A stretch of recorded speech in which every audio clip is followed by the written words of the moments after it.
Hello बच्चों। Previous lecture में हमने देखा था इलेक्ट्रिक फील्ड लाइंस। आज हम बात करने वाले हैं इलेक्ट्रिक डाइपोल की। तो आज का हमारा टॉपिक है इलेक्ट्रिक डाइपोल्स। क्या होता है ये इलेक्ट्रिक डाइपोल, आओ डिफिनीसन से देखते हैं बच्चों। तो इलेक्ट्रिक मतलब डाइपोल का जो डिफिनीसन है वो कहता है two equal and opposite charges separated by a small distance 2a। अगर हमारे पास दो इक्वल एंड अपोजिट चार्जेस हैं as like -q and +q, अगर इनको हम एक स्मॉल डिस्टेंस से सेपरेट करते हैं, स्मॉल डिस्टेंस ये बहुत नेसेसरी है, ये कंडीशन जो है स्मॉल डिस्टेंस का ये होना बहुत ज़रूरी है। और दूसरा कंडीशन ये होना चाहिए कि जो दो इक्वल चार्जेज हैं वो अपोजिट होने चाहिए, मतलब साइन उनके अपोजिट होने चाहिए। एक निगेटिव है तो दूसरा क्या होना चाहिए, पॉजिटिव होना चाहिए। इतने कंडीशन हो और दोनों को स्मॉल डिस्टेंस से अगर हम सेपरेट कर देते हैं तो ये हमारा बन जाता है इलेक्ट्रिक डाइपोल। नाम तो आप शायद केमिस्ट्री में भी पढ़े हैं और क्लास 11th में भी आपने थोड़ा बहुत देखा है कि डाइपोल क्या होता है। तो बच्चों यहाँ पे देखो, हमने दो चार्जेस लिए हैं -q के एंड +q के। इन दोनों को मैंने सेपरेट कर दिया है किससे, स्मॉल डिस्टेंस 2a से। इसका एक कहीं ना कहीं बीच में सेंटर होगा जिसको मैंने मान लिया O। यहाँ से एक माइनस जो चार्ज है वहाँ से उसका डिस्टेंस a हो गया और ये प्लस से इसका डिस्टेंस सेंटर का a हो गया। दोनों मिलके टोटल डिस्टेंस कितने हो गए हमारे पास, तो टोटल डिस्टेंस हो गया हमारे पास 2a। ये कहता है कि एक इलेक्ट्रिक डाइपोल है। इस पूरे को सिस्टम जो यहाँ पे दिख रहा है, इस पूरे सिस्टम को इलेक्ट्रिक डाइपोल कहते हैं बच्चों। ठीक है, अगर बात करें डिस्टेंस की तो डिस्टेंस बहुत छोटी होती है बच्चों। जैसे हम बोल सकते हैं माइक्रोमीटर हो गया, ठीक है। माइक्रोमीटर में अगर हम जाते हैं, नैनोमीटर में जाते हैं तो वैल्यू बहुत छोटी होती है ये डिस्टेंस की। तो इतने डिस्टेंस होना ज़रूरी है। अगर इसकी यूनिट की बात करें तो अभी यूनिट हम देखते हैं, बट किसकी है यूनिट, ये डाइपोल मोमेंट की है। तो देखो इसके बाद डाइपोल के बाद से एक टर्म डिफाइंड होता है डाइपोल मोमेंट। फिजिक्स में डाइपोल मोमेंट होता क्या है, तो देखो डाइपोल मोमेंट को बोला गया कि जो चार्ज आपने रखे हैं, ये जो चार्ज आपने रखा है डाइपोल्स बनाने के लिए, तो इस डाइपोल का एक चार्ज और उनके बीच का जो डिस्टेंस है इनका मल्टीप्लिकेशन हो जाएगा तो वो बन जाएगा डाइपोल मोमेंट। मतलब charge Q and small separation between them, इन दोनों चार्जेस के बीच का जो सेपरेशन है उन दोनों को मल्टीप्लाई कर दिया जाए तो बन जाएगा डाइपोल मोमेंट। क्लियर है इतना। डाइपोल मोमेंट को P से रिप्रेजेंट करते हैं, ठीक है। इसके ऊपर एक वेक्टर लगा है, मीन्स ये एक वेक्टर क्वांटिटी होती है। वेक्टर क्वांटिटी इसका मतलब इसका कोई ना कोई डायरेक्शन होगा। तो बच्चों डायरेक्शन जो होता है हमेशा डाइपोल मोमेंट का निगेटिव से पॉजिटिव की तरफ होता है, ये याद रखिएगा। देन डायरेक्शन होगा वेक्टर का निगेटिव टू पॉजिटिव होता है। क्लियर है इतना। डाइपोल मोमेंट की जो SI यूनिट होती है बच्चों वो होता है सेंटीमीटर। सेंटीमीटर है नहीं, कूलम मीटर है, याद रखना। ये सेंटीमीटर मत समझ लेना, ये क्या है, कूलम। Q की यूनिट जो है वो क्या है, कूलम। और ये 2a क्या था, डिस्टेंस था ना, तो डिस्टेंस की यूनिट क्या होगी, मीटर, तो कूलम मीटर हो जाएगा। ठीक है इतना। इसीलिए इसको थोड़ा सा जब लिखिएगा तो कैपिटल C लिखिएगा और स्मॉल m लिखिएगा, थोड़ा बगल में लिखिएगा, इसके बीच में थोड़ी सी गैपिंग दे दीजिएगा कि ये सेंटीमीटर आपको ना दिखे। चलिए, तो ये तो हो गया डाइपोल मोमेंट बच्चों। अच्छा, इस पे एक छोटा सा न्यूमेरिकल देखते हैं कि कैसे हम डाइपोल फाइंड करेंगे किसी अगर 2 या 3 चार्जेस गिवन है तो एक हमारे पास बोर्ड लेवल का न्यूमेरिकल है बच्चों। क्या बोल रहा है कि find the net dipole moment for a given system. एक सिस्टम हमें गिवन है, उसके लिए हमें डाइपोल मोमेंट निकालना है। तो डाइपोल मोमेंट निकालने के लिए आपको सबसे पहले क्या देखना है, जो सिस्टम गिवन है। तो ये है हमारे पास पूरा सिस्टम। इसमें आप देख रहे होंगे कि 3 चार्जेज हैं, एक है +q का, एक है -2q का, एक है +q का। तीनों चार्जेस जो हैं वो 2 एक्सिस, एक x एक्सिस पे, एक y एक्सिस पे और एक कहाँ पे रखा हुआ है, ओरिजिन पे रखा हुआ है। ठीक है, दोनों का डिस्टेंस अगर बात करें तो -2q से इसका डिस्टेंस कितना हो रहा है, a हो रहा है, और इसका भी डिस्टेंस कितना हो रहा है, a हो रहा है। क्लियर है इतना। चलिए ठीक है, अब अगर ये सारी चीज़ें क्लियर हैं तो हम बात कर लेते हैं कि हम यहाँ पे तो 3 चार्ज आ गया है तो कैसे निकालेंगे डाइपोल मोमेंट। तो हम सबसे पहले क्या करेंगे, जो -2q था उसको हम 2 इक्वल पार्ट में डिवाइड कर लेंगे। तो क्या -2q को -q एंड -q लिखा जा सकता है बच्चों। तो मैंने -q यहाँ लिख दिया ओरिजिन पे ही और -q ओरिजिन पे एक और लिख दिया। अब देखो माइनस क्यू जो है एक इसके साथ डाइपोल बना लेगा और माइनस क्यू एक बार इसके साथ डाइपोल बना लेगा। इसलिए बनाएगा क्योंकि ये दोनों इक्वल एंड अपोजिट चार्जेज हैं और उनके बीच का डिस्टेंस जो है वो स्मॉल सेपरेशन में है। तो अब आपको निकालना है डाइपोल मोमेंट। अब आप निकाल सकते हैं। तो देखो एक माइनस क्यू से प्लस क्यू तक डाइपोल इस तरफ जाने वाला है और यहाँ से माइनस क्यू से प्लस क्यू की तरफ एक डाइपोल मोमेंट इस तरफ जाने वाला है। तो दो डाइपोल के डायरेक्शन आपको पता चल गए। तो इनका मैग्नीट्यूड भी आपको पता होगा कि इसका मैग्नीट्यूड कितना होगा, इसका मैग्नीट्यूड कितना होगा। अगर डायरेक्शन और मैग्नीट्यूड दोनों पता है तो क्या दोनों के रिजल्टेंट आप निकाल सकते हैं? दोनों का रिजल्टेंट अगर निकालना होगा तो क्या यही तो इनका रिजल्टेंट होगा, इनके बीच में होगा कहीं परपेंडिकुलर बाइसेक्टर पे, मतलब सॉरी परपेंडिकुलर ये थे दोनों, तो परपेंडिकुलर थे तो इनका जो रिजल्टेंट होगा वो कहाँ पे होगा, बाइसेक्टर पे ही तो लाई करेगा। तो इनका बाइसेक्टर 45 डिग्री पे है। तो हम बना लेते हैं। तो देखो सबसे पहले तो एक डाइपोल का जो अगर बात करें, ये जो डाइपोल हमारा दिख रहा था, सॉरी एक डाइपोल ये हमारा दिख रहा था, इसका मैग्नीट्यूड कितना होगा, तो वो होगा P is equal to Q into A। देखो 2A नहीं रखा हमने, क्या रखा A, क्योंकि इनके बीच का डिस्टेंस कितना है, A है। ठीक है, इसी तरह इसका भी सेम वही होने वाला है। ये कितना होने वाला है, P is equal to Q into A। इसका भी, इस डाइपोल का भी यही होने वाला है। इन दोनों का रिजल्टेंट अगर हम बात करेंगे तो 45 डिग्री पे लाई कर रहा है ना बच्चों। तो 45 डिग्री पे अगर लाई कर रहा है तो P नेट की जो वैल्यू होगी वो P नेट की वैल्यू क्या हो जाएगी, P नेट की वैल्यू हो जाएगी √2 Q इंटू A। क्लियर है इतना, √2 Q इंटू A। कैसे निकल के आया है ये पता है ना, वेक्टर सम कर दिया गया है रिजल्टेंट निकालने के लिए। तो रिजल्टेंट निकाल दिया, यहाँ पे ये वैल्यू मिल गई। क्लियर है इतना। चलिए अब एक केस देखते हैं बच्चों की, अगर हमारे पास डाइपोल है तो हम उसके एक्सिस पे डाइपोल मोमेंट अगर निकालना हो तो हम कैसे निकालेंगे। तो पहला हमारे पास केस ये है। केस क्या है, ये बोर्ड के हिसाब से इम्पोर्टेंट है, नोट करिएगा इसको। Electric field due to a dipole. Electric field due to a dipole मतलब हमें इलेक्ट्रिक फील्ड डाइपोल की वजह से कितनी इलेक्ट्रिक फील्ड आएगी ये पता करना है। क्लियर है। तो इसीलिए डाइपोल पढ़ाया जाता है, क्योंकि हम इलेक्ट्रिक फील्ड पढ़ लिए थे।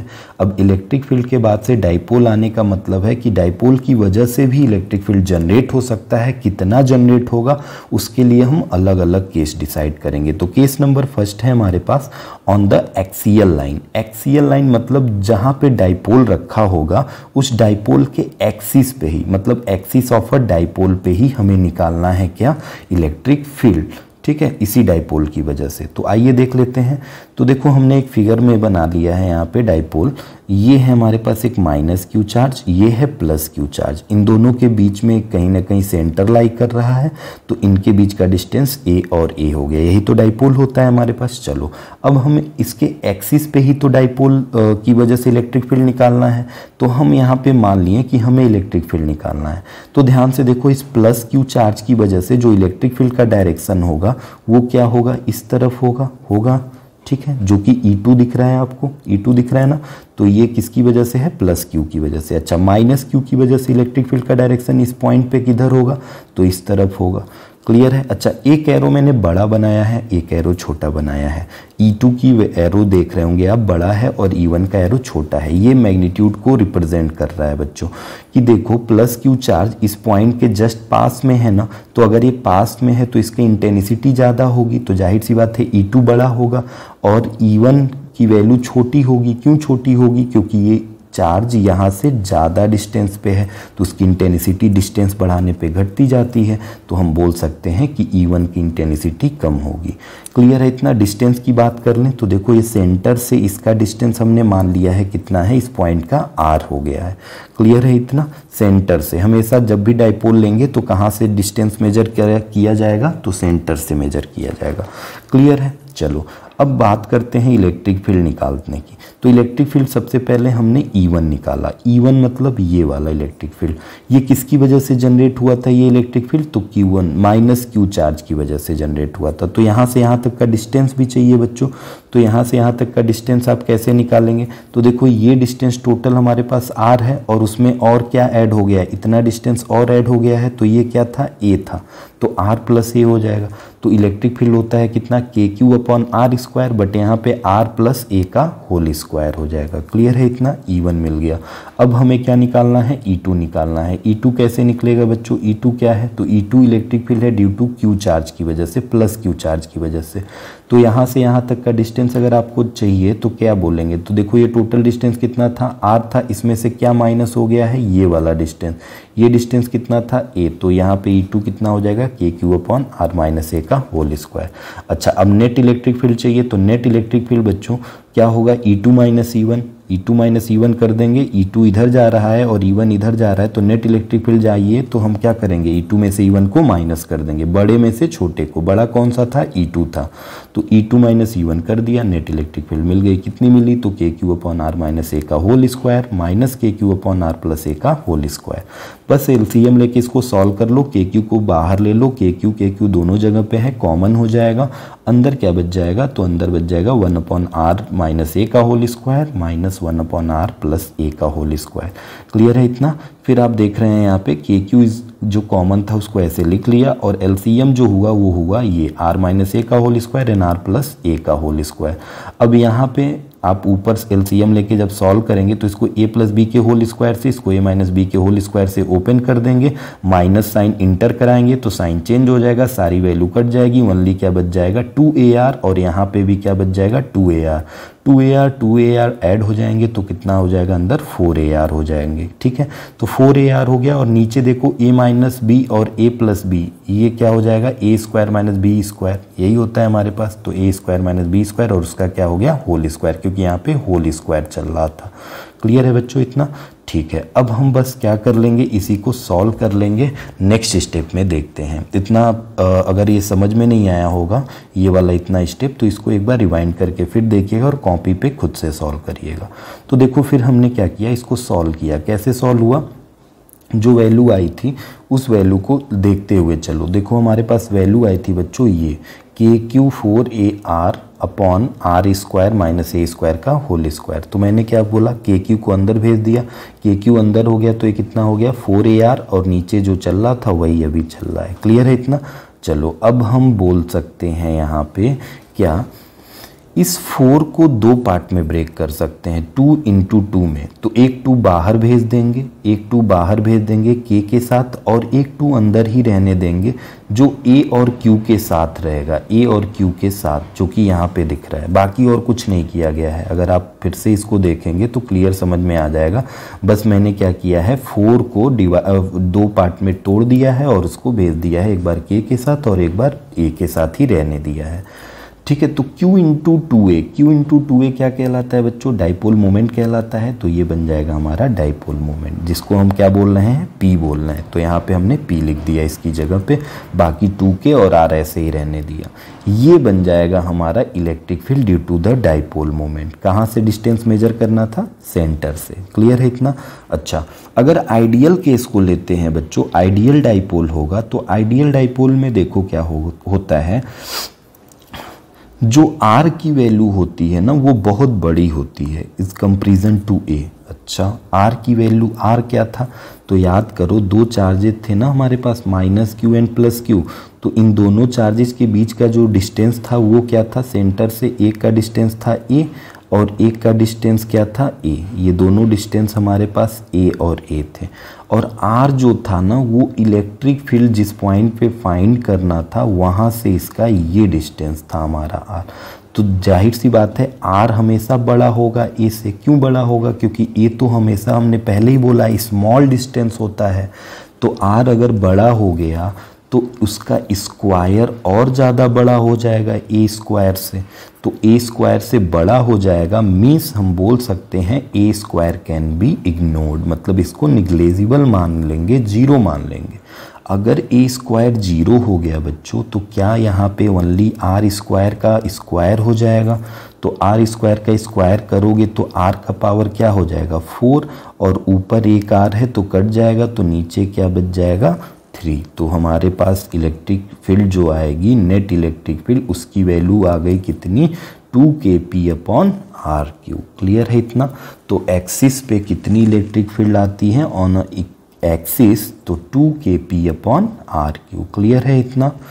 चलिए इसको याद कर लीजिएगा, मतलब जो हमारा ये निकल के आया है रिज़ल्ट, इस पे न्यूमेरिकल भी हमें करना है, तो इसको याद करिए। न्यूमेरिकल हम नेक्स्ट उसमें लेक्चर में कराएंगे। अभी केस फ़िलहाल सेकेंड देखते हैं बच्चों। सेकेंड केस में क्या बोल रहा है कि इक्वेटोरियल एक्सिस पे अगर हमें इलेक्ट्रिक फील्ड निकालना होगा तो कैसे निकालेंगे। अब इक्वेटोरियल एक्सिस क्या होता है, सबसे पहले तो ये जानना है। मतलब एक क्वेश्चन ऐसे भी आ सकता है कि अगर डाइपोल के परपेंडिकुलर बाइसेक्टर पे इलेक्ट्रिक फील्ड अगर आपको निकालनी होगी तो उसकी वैल्यू क्या होगी, परपेंडिकुलर बाइसेक्टर पे आर ऑन इक्वेटोरियल एक्सिस। तो इक्वेटोरियल एक्सिस ये है, फिगर से आप समझ जाएंगे। देखो हमारे पास एक डाइपोल है, -q एंड +q, दो चार्जेज हैं, इनके बीच का सेपरेशन आपको दिख रहा है, ठीक है। यहाँ पे इसके जस्ट सेंटर पे जो लाइन थी उससे हमने एक परपेंडिकुलर ड्रॉ कर दिया। ये लाइन है इसकी इक्वेटोरियल एक्सिस। अब इस एक्सिस पे अगर आपको इलेक्ट्रिक फील्ड चाहिए तो देखो -q चार्ज की वजह से इलेक्ट्रिक फील्ड का डायरेक्शन इधर ही होगा, और इस +q चार्ज की वजह से इलेक्ट्रिक फील्ड का डायरेक्शन किधर होगा, इस तरफ होगा। तो -q एंड +q दो चार्जेस जो आपको दिख रहे हैं उनकी इलेक्ट्रिक फील्ड की डायरेक्शन कॉन्टिन्यूअस चेंज हो रही है ना, आपको दिखाई दे रहा होगा इनकी इलेक्ट्रिक फील्ड का डायरेक्शन। अच्छा, एक इलेक्ट्रिक फील्ड गया है इधर जिसको हमने E2 बोला है, और एक इलेक्ट्रिक फील्ड आया है इधर जिसको हमने E1 बोला है। तो क्या इनके दो कंपोनेंट ब्रेक हो सकते हैं? दो कंपोनेंट ब्रेक होंगे बच्चों। अगर ये एंगल थीटा है, ये एंगल थीटा है यहाँ पे, तो हम ऐसे बोल सकते हैं ये एंगल अगर थीटा है तो क्या यहाँ पे अगर देखा जाए ये लाइन ऐसे बन रही है, ड्रॉ हो रही है, तो क्या यहाँ पे दो कंपोनेंट जब इसके ब्रेक होंगे E1 और E2 के, जो नेट इलेक्ट्रिक फील्ड हमारे मिलेगी, तो उस नेट इलेक्ट्रिक फील्ड के दो कंपोनेंट ब्रेक होंगे ना। दो कंपोनेंट जो ब्रेक होंगे उससे अगर आपको निकालना होगा तो एक इलेक्ट्रिक फील्ड कौन सी जाएगी, ऊपर जाएगी E sin थीटा, और एक इलेक्ट्रिक फील्ड आएगी कितनी, E cos थीटा। क्लियर है? ये E2 के लिए कंपोनेंट हो गया। सिमिलरली E1 के लिए अगर आप कंपोनेंट बनाएंगे तो उसके लिए इलेक्ट्रिक फील्ड का एक डायरेक्शन नीचे आएगा जिसको क्या बोलेंगे, E sin थीटा, और एक डायरेक्शन यही जाएगा जिसको क्या बोलेंगे, E cos थीटा। तो आपको दिख रहा होगा फिगर में मैंने E cos थीटा दोनों लिखा है। एक बार E2 के लिए E cos थीटा आया है और एक बार E1 के लिए आया है। सिमिलरली इधर आएगा E sin थीटा और नीचे E sin थीटा। तो इससे तो E sin थीटा कैंसिल हो जाएगा, बट बच क्या जाएगा, E cos theta and E cos theta. Clear है इतना? तो ये दोनों ऐड हो जाएंगे तो नेट इलेक्ट्रिक फील्ड की वैल्यू पता चल जाएगी। अच्छा, E1 और E2 इन दोनों की मैग्नीट्यूड की बात करें तो चार्जेज दोनों सेम हैं, बस साइन ही तो अपोजिट है। तो चार्जेज अगर सेम है तो इलेक्ट्रिक फील्ड की मैग्नीट्यूड की वैल्यू तो सेम रहने वाली है। तो क्या E1 और E2 के मैग्नीट्यूड को हम E मान सकते हैं? तो E नेट की वैल्यू जो होगी वो कितनी हो जाएगी, E cos थीटा या 2E cos थीटा। देखो E cos थीटा एक की वजह से और E cos थीटा एक की वजह से, तो टोटल नेट इलेक्ट्रिक फील्ड कितनी हो जाएगी, 2E cos थीटा। क्लियर है इतना? 2E cos थीटा हमें वैल्यू मिल गई। अब बस कुछ नहीं करना है बच्चों, E की वैल्यू उठा के रख देनी है। E की वैल्यू आप रखेंगे तो क्या हो जाएगा, यहाँ पे E क्या होता है, तो KQ/r²। R नहीं, यहाँ पे क्या रखेंगे, L, क्योंकि ये हमारे पास जो डिस्टेंस था ये था L। ठीक है, ये डिस्टेंस क्या था हमारे पास, L, तो हमने L रख दिया है यहाँ पे। अब ये बन गया L²। अच्छा, और cos थीटा क्या है, तो बच्चों ये ट्रेंगल एक बार तुम देख लो, इस ट्रेंगल को देखो। ट्रेंगल में ये हमारा एंगल है, ये हमारा बेस है, बेस कितना दिया है A, और हाइपोटेनस कितना दिया है L। तो क्या हम A/L बोल सकते हैं cos थीटा की जगह पे, तो cos थीटा हो गया हमारे पास A/L। क्लियर है इतना? ये देखो मल्टीप्लाई होगा तो मल्टीप्लाई होके क्या हो जाएगा, 2Q और A एक साथ अगर लिख देते हैं ऐसे, Q into 2A। Q into 2A को क्या बोलते हैं हम, P बोलते हैं। तो बच्चों ये P हो गया, तो P की वैल्यू यहाँ पे हमने बोल दी कितनी, 2 इंटू QA। तो ये हट गया, ओनली क्या बच गया है, K, तो K को ऐसे हमने लिख दिया है। क्लियर है इतना? K यहाँ पे आ गया है और बाकी इसकी जगह पे P लिख दिया, और नीचे L² और L मल्टीप्लाई होके क्या हो गए, LQ हो गए। तो ऊपर देख लो, ऊपर आ गया Kp और नीचे L की जगह पे आप क्या रख सकते हो, R square plus A square. कैसे, लगा दो पाइथागोरस थ्योरम किसी भी एक ट्रायंगल को उठा के, तो पाइथागोरस से L की वैल्यू क्या इतनी निकल के आ जाएगी, ये A है और ये क्या था डिस्टेंस R था। हमारे पास जो परपेंडिकुलर डिस्टेंस है वो है R और जो हमारे पास बेस है वो कितना है, A है। तो बेस मिल गया A और परपेंडिकुलर डिस्टेंस ये, तो हमारे पाइथागोरस से ये वैल्यू निकल के आ गई। क्लियर है इतना।